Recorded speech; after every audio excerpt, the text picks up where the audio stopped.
Okay, we got a 2014 Nissan Altima. I'm getting a code for a O2 sensor, heater sensor. So right now I'm gonna show you how to remove it and get rid of that code. Let me see if it's filming good. Yeah, we got it. See, let me see if you can see. The first one is this one calls for bank 1 sensor 2. So the first sensor that we got is gonna be the one up there. All you can see right now is the cable, but once I'm up in the car, I'm gonna show you the exact sensor. Now the one that we need to replace is actually going to be this one right here. This is bank 1 sensor 2. This is the one that we need to remove, and this one was like this. So we're gonna, it's got a little clip here. We're gonna take this clip off, and then once you take it off, there's a little button, this black button right here. If you see it, let me see if I can give you a little close up. Let me see, hold on, let me see. Let me do it again. Okay, there we go. Okay, see. This one right here. This clip. This one right here, you gotta press that button. And it should come off like that. This is the sensor that we need to replace. In order to take that off, there's a special socket for this, but I'm gonna do it just with wrenches, just to show you guys how it's done. If it can't come loose because we live in a winter state, I'm gonna have to get the actual socket and put it on there and get it off, because sometimes they get almost like welded shut with the oxidation from the salt and the snow. But this is the sensor that we're gonna be taking out. Bank 1 sensor 2 2014 Nissan Altima. Okay, let me go ahead and get the wrench. Let's see. Okay. I grabbed the 7/8 wrench right here. This is the one we're gonna be doing right now.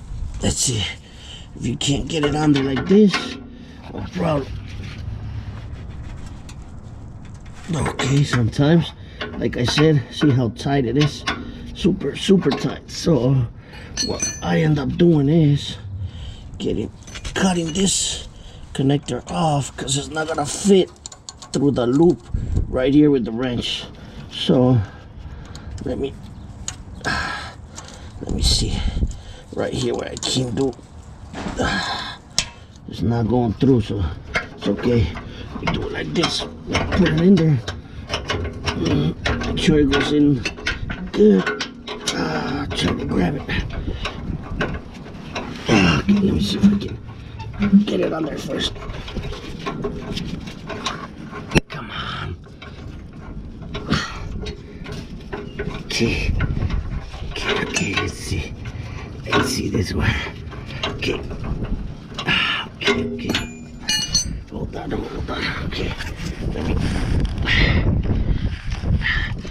Let me get my vice grips, and I gotta use the wire cutters to cut this one off. Okay, hold on. Okay. See, where's the wrenches? I can't believe this one usually works, but I guess not this time. Hold on there, come on, just go in there. Gives it an extra hole right there. Okay. And I forgot to mention, you gotta lift the car up and then make sure you put some stands on the car, because you don't want the car falling down. Fell down on my cousin and completely broke his whole arm. So okay, let's see if we got enough power to do this one. Seems like we're not gonna be able to do it without my socket, but give it a last try. Super tight. Super tight. Yeah, I'm not gonna be able to do it without my socket. Looks like, let's see, let's double wrench it, see if we can get a better freaking grip on it, which you might not be able to. There we go. Okay, we broke it loose. So there we go. Now I'm gonna take it off with my hand. Sorry about that. I put my hand in front of the camera right there. I'm gonna show you, and then when I take it out, I'm gonna show you a quick way to test it out. All you need is a multimeter. You put it in ohms, and you check the two black wires. Touch the two black wires right here. Just trace them. You see this two? Well, it's actually a black and a gray one on this one because it's a heated sensor. So you backproof the holes for the black and the gray one. You put your little two pointy things from the multimeter in there, and you should be getting a reading of ohms. If you get 0 reading on the ohms, that's how you know the sensor is bad. On this one I already did it, so I know it's bad. I'm gonna go ahead and replace it with a new one. See, try to get the exact same one, and if it's a heater sensor, make sure you get a heater oxygen sensor, because otherwise it's not gonna work. Let's put this one on right now. Let's see this one. There we go. There we go. There we go. There we go. Okay. There we go. Okay. Hopefully it's the right one. Okay. Let's see. Come on. Sometimes it takes a little bit to get it to grip because of the rust. Okay. Let's see this. Sorry about that. Okay, let's see. Come on, let's put it on there. Come on, come on, come on. Okay, okay, there we go. There we go, we got it to grab. Okay, now all you gotta do is just tighten it up by hand. Hand tight for now. Let's see. Let's do it. Okay, okay, once you get it hand tight, like it is right now, you get your wrench. Like I said, I grabbed the 7/8. It's a little loose, but I like it because it gives you more of a grip. To me, this is how I like to do it. Okay, here it is. Make sure you tighten it hand tight. You know, the way I took it off, it was way too tight, but that's because of the rust. So there we go, that's good enough. Once you do that, here's the clip. Gotta plug it back in. They don't give you enough room. You see the cable right here, they don't give you enough room, but you gotta figure out a way to clip it on there. Once you clip it on there, you should be all done. Go ahead and let's see. Let me see. Try to figure this out, how to get it clipped on. To know you're clipped on, you gotta hear it click.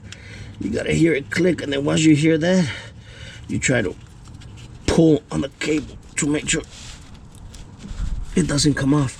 But let me see. For some reason it doesn't want to grab on. It's the right connector, it's the same one, but see, it comes off real easy.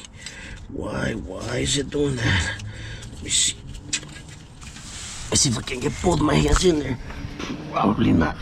Fuck, you gotta wear some glasses, because if not, you're gonna be like me, getting all this crap in your eyes. Okay, let's see. Yeah, that's not connected right either. So how can I do this? Because I gotta find a way to hold the top connector down and push up at the same time. And since they don't give you enough, my hands are not gonna fit in there, so I gotta try to find a way to actually make it clip. You see this connectors. There we go. Did you hear that click? Okay, now you just pull on it, make sure it's on there. You should be all set. And don't forget to put it back on this little metal holder right here, because that's what's hold your cable like that, you know, makes it a little more sturdy. So let's get all this good stuff out of here. Get our wrenches.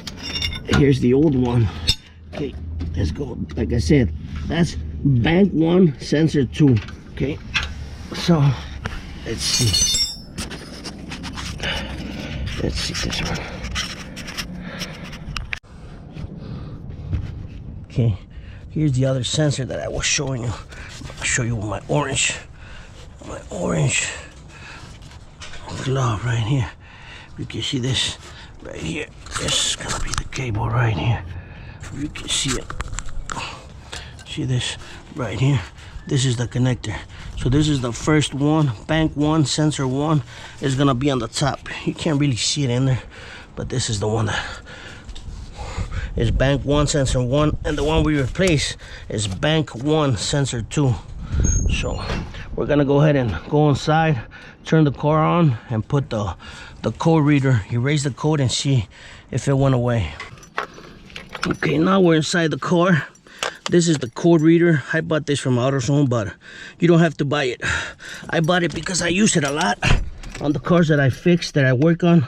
But this one, you can just go to any AutoZone, any auto parts really, and just tell them you need your computer read, or you need a scan on your car, a scanner, and they'll do it for free. They'll scan it and they'll give you a little receipt with all the codes that come up, and then you can go off of that. But for this one, I'll show you what code it was giving me for the O2 sensor. Let me hook it up. Hooks up at the bottom of the car. You can see right here. You gotta feel for it, and then once you feel for it, you just pretty much stick this in there. Okay, now that you got it on there, you see there's no power button on these things. It just goes on automatically as soon as you hook it up. Here it is. And as soon as you hook it up, you got to make sure that you got the key on, engine off. So just go ahead and do the key on this one. There we go. Okay, and hit the button that says read. This one right here. Let's go ahead and read it. See that? It was giving me a P0037 and a P0456. Okay, here are the 4 codes that it was giving me. P0037, P0456, and those call for the actual oxygen sensor. And like I said, that one calls for bank 1 sensor 2, which is the closest to the converter. Sometimes you got 4 O2 sensors, and that's a whole different thing, you know. I'm gonna post another video on that. But on this particular 2014 Nissan Altima, all you got is the 1 sensor for the bank 1 sensor 1 right at the manifold, and then if you go downstream on the manifold, you're gonna have bank 1 sensor 2 for the heated oxygen sensor. And on this one, this code is what it called for. So we're gonna go ahead and erase that code. Let's see. Let's hit erase and have it erase. See, it says done. Once it's done, you just hit read again, and now it's giving me 0 codes. So let's start this one up. Make sure the check engine light is off. Okay, let's see. Make sure it's off. And as you can see, the check engine light is no longer on because I erased it, you know. I took it off, put my steering wheel down. You see, check engine light would be right here. But since I took it off, I erased it, erased the code. Now it's all off. So let's see. I already took it for a test drive for about half an hour and make sure that the O2 sensor was working right. It was running rough, so you'll see it right away. When you replace it, your car is gonna start running pretty normal, the same as before, as usual. So like I said, go to any AutoZone and they'll be able to read the code for you. They'll give you the receipt with the code on what it might be. But on this particular car, like I said, it was the O2 heated oxygen sensor, which was bank 1 sensor 2. So please like, subscribe, hit that bell button, and keep watching for my next videos. I'm gonna post a bunch of videos on all the cars that I work on. Any comments, any questions, let me know, and I'll make sure to hit you back. If you got any car issues that you might need my help with, put them in the comments, and I'll make sure to get back to you as soon as I can. Thank you, and see you on the next one.